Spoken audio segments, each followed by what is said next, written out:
Welcome to the Weekly Word. Glad to have you back this Thursday evening, or whatever day you're watching it on. They come out first thing on Thursday evenings at 6 p.m., but you can go back and watch them at any time. We're here with an old mountain plant here in East Tennessee. I'm going to show you today called Hearts-a-Bustin. I love that name, Hearts-a-Bustin. Here it is. You can see kind of why it's called that, Hearts-a-Bustin. It looks like a bursting heart.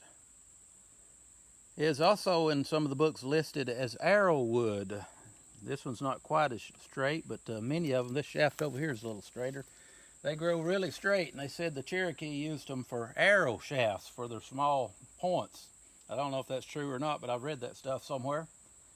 And there's a legend goes with the plant why it's called Hearts-a-Bustin. It's an old Indian story too about how this brave fell in love with this Indian girl, but their parents wouldn't let them marry. And the brave went off to war, and he got killed.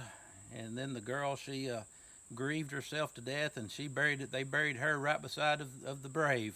The two lovers were buried side by side. And somebody came back in a few months, and this strange plant that they'd never seen before had grown up between their bodies. And it's a Hearts-a-Bustin.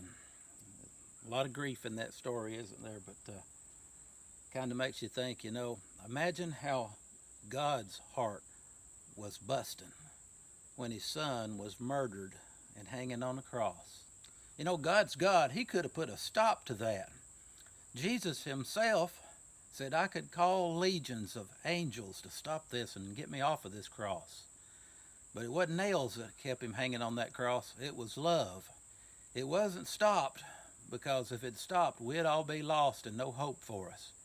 But because God loved us enough